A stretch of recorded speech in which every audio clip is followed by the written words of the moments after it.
Hello guys, another day, another video. Today I'm going to talk about investing in property through a limited company. Previously I talked about the investment in your own personal name, but I've had some questions about the limited company, pros and cons. There's a lot of information already on YouTube out there about it, but I'm just going to summarize it in my own way and I hope it helps and I'll give you my experience. So, in your personal name, you cannot fully deduct the mortgage interest. You get hit potentially with huge taxes on the income for property.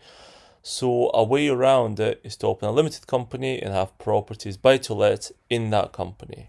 So, in this video, we're going to talk about the steps for opening up a limited company, what the account potentially look like, and then also some of the potential pros as opposed to both pros and cons as opposed to having it in your own personal name. So let's get started. Okay, so if you want to open a limited company and invest through it, how does it work? What are the steps? Well, it's actually quite simple. In the UK, they've made it very easy to open up a limited company, which I'm very grateful for. So first thing you need to do is you need to register with the Companies House. Companies House has information on all of the companies that are registered in the UK. So you choose your name, whatever it might be. It might be your name, for example, John Properties Investments Limited, John Properties Limited, whatever. It can be a name, it can be something that you love, it can be, I don't know, Banana Property Investments. It doesn't really matter. Choose what really works for you in terms of the name. Have a think about the shareholding. So are you going to be the only shareholder? Are you going to own 100% of the company, 100% of the shares? Or is it going to be you and your kids, your parents, your family, etc.? So you have a think about that. You then do this registration with the Companies House. It's very cheap, only costs about £15. When you're doing it, I've got a step 2, but it's actually part of step 1. Make sure you've got the right SIC codes. So what that means is that every company has a code that describes what it does. So some companies will be corner shops, some companies will be barbers, some companies will be accountancy firms. Whatever it might be, there's usually a SIC code that needs to be correct for your company. And 68100 and 69209 are the two SIC codes that the buy-to-let investment companies fall under. So just remember to use those, because later on when you try to get mortgages potentially through that limited company, they will want you to have the right setup and the right SIC codes. So just keep that in mind. When you've done this registration, you'll get your UTR, which is your unique taxpayer reference, and then you need to register for the corporation tax with that number. That just tells the taxman that your company has been incorporated, and now when you're making profit, you have to pay corporation tax. So you need to register for that. You need to open a business bank account. It can be done at various steps of the process. I put it at step 4, but it could be done earlier or later. And really for that, you usually just show that your company is this name, this is incorporated on that date. Those are the documents, and then they open a business bank account for you. It is the same as your personal bank account, but you want to have it separate because company is a separate entity, remember. So if you try to put all the company's transactions through your own personal account, it's going to be a nightmare for the accountant and the bookkeeper, and it's going to be really hard to manage. So just open a business bank account, and potentially the mortgage companies might have that requirement for you as well. So now you've registered with the Companies House, you've registered for corporation tax, you put the right SIC codes in, you've got your business bank account. You then need to think about the accountant and bookkeeping software. So you can either go out, find an accountant that works for you. If you want to do the accounts yourself, you need to really understand how they work, and then potentially register for QuickBooks, Xero, receipt software, whatever it might be. Try to get some system in place, because we've initially used Excel for everything, and it was a bit of a nightmare, because even with receipts, trying to keep them all in a folder, it can be an absolute pain. So have the right software that can just simplify those things for you. Otherwise, you'll be spending crazy amount of time trying to get this in order. And then the last thing is remembering what you have to do. So you've now got a limited company. you now have obligations to do with that limited company. So if you don't follow those obligations, you can get penalized, fined, etc. So just be careful there. Once you have a company, you have to do accounts once a year, depending on your company year, what that is. You need to do a corporation tax return, showing how much corporation tax you owe, which is based on your accounts, obviously. You need to pay that tax within 8 or 9 months of the year ending. And then you have to do a confirmation statement every year that just states that the shareholders of the company, what the company does, gives clarity to the company's house that what the information they hold is correct. That's again quite a small payment. I don't know exactly what it is, between £10 and £30, but it needs to be done every year. If you don't do it, you can get fined. So just be careful there. Going through advantages as well. What are the advantages of a limited company? Well, comparing to the personal name, you can deduct your mortgage as an expense, as a direct expense, your mortgage interest. So if you've got an interest on the mortgage, that whole amount can be deducted as an expense. If you've got a repayment mortgage, you then need to separate that in your account into capital and interest, and the interest comes out as an expense. So that's a big advantage compared to the personal name. There's also more allowable expenses in the company. Always check the guidance and make sure you can claim whatever you want to claim. But there are various things such as, you can get a car through the company, and for property that might work because you're going out there to do viewings, etc. So you can do that. There's you can claim mileage. There's various expenses that are sort of allowable through the company that are maybe not, you wouldn't be able to do with your self-assessment or your personal name. So have a think about that. Tax and the investment approach. Tax, if you're not careful, you'll get hit hard by tax, even in a limited company, but it gives you a lot of flexibility. I'll talk about the accounts later, but with tax, you can potentially keep all the money in a limited company, don't take anything. You can potentially take a salary, deciding how much you want it to be. You can take a dividend, again, deciding what you want it to be.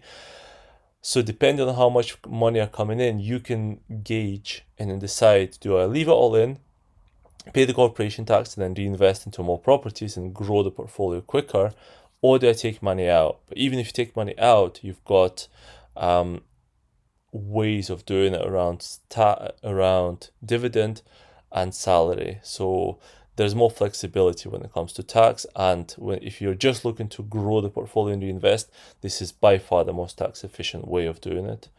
The last one is a bit of a controversial one, but it gives you a professional approach. So you now have a company that invests in property, so now if you're going out there as an investor, it gives you a bit more credibility, or you can show off, I have a company, now I own these properties, etc.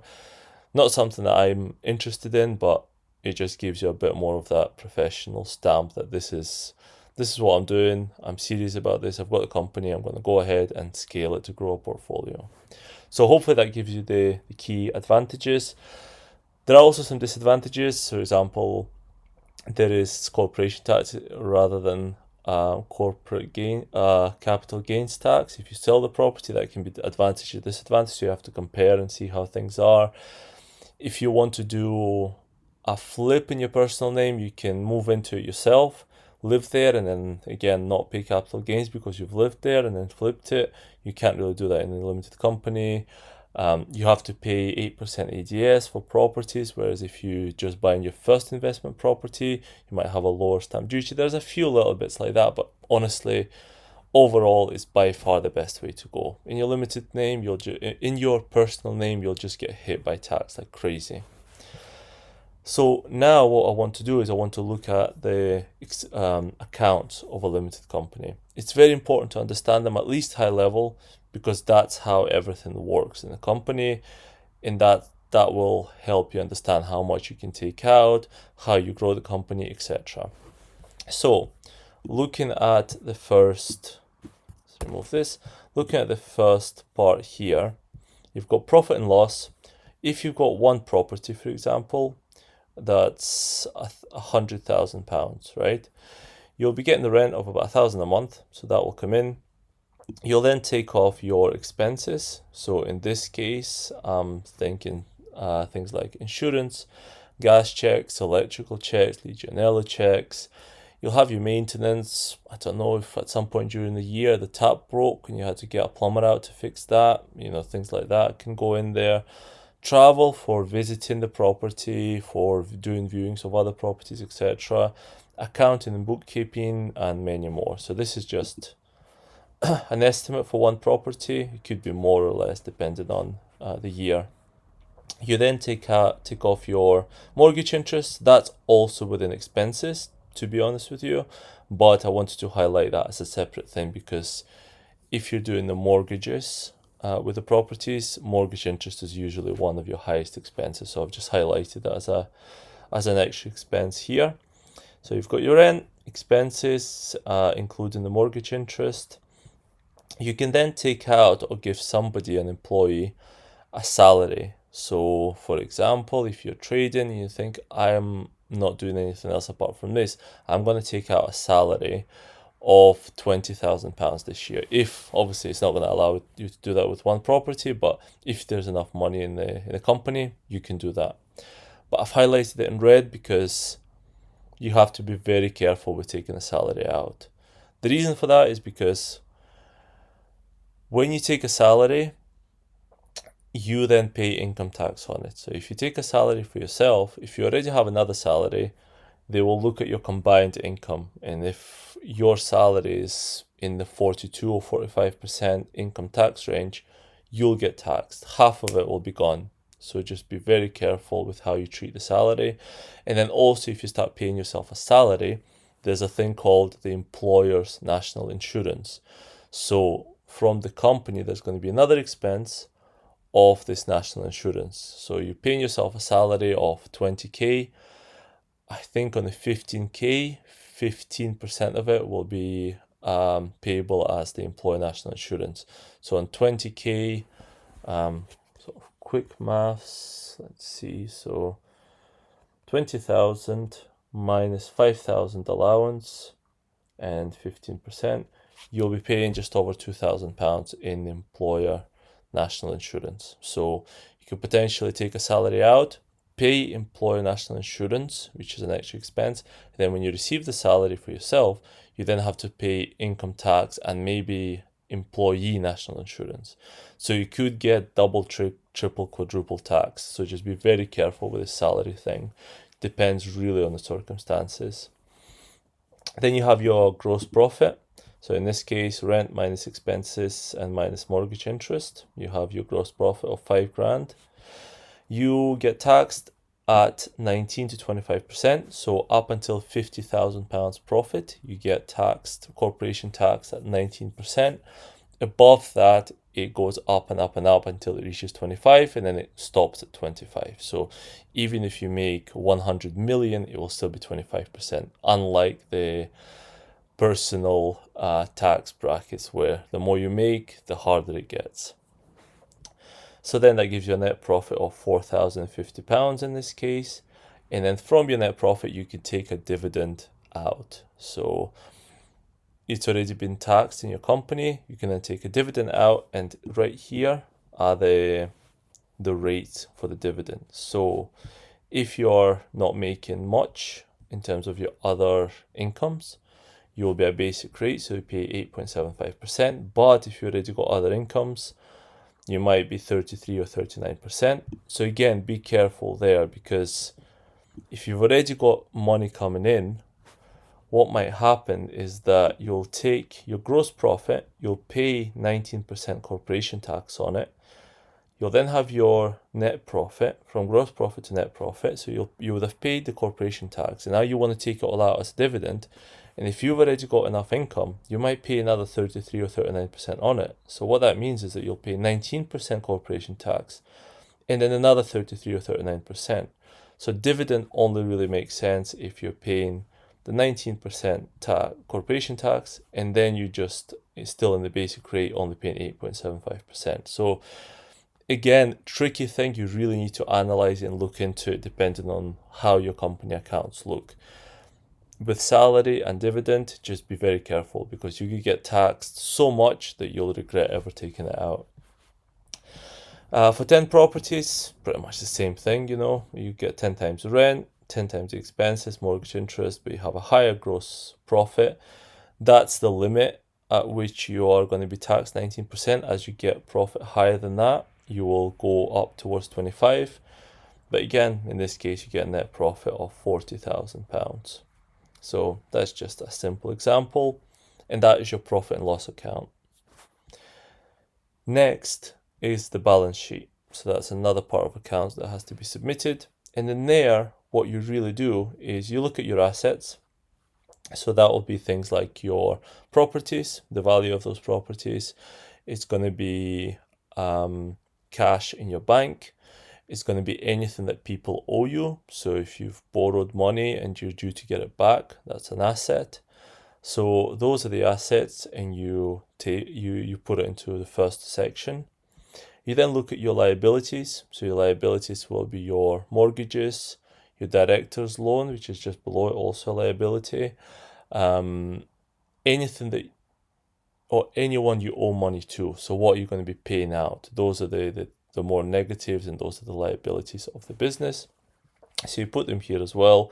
I've highlighted director's loan out of the liabilities because what I mean by that director's loan here is that, for example, when you start in a company, you're maybe using your own money or your savings, and what you can do is you can give it to the company as a director's loan. So what that means is that you give that money to the company, but the company owes you that money back. So in the future, if the company makes enough profit, you can take that money back out depending on how and when you want to take it. So director's loan is a liability, but usually in a simple setup where it's just yourself as a shareholder and director, it's just the money that the company owes you that you can then take out and have tax benefits on. So the total liabilities then gives you that figure, the liabilities plus director's loan. You then get the net assets and net liabilities, which is assets minus liabilities of £3,000. And then you look at the capital and reserves, which is the money you've invested into the business, minus your liabilities, and you end up with the same number, 3,000, 30,000.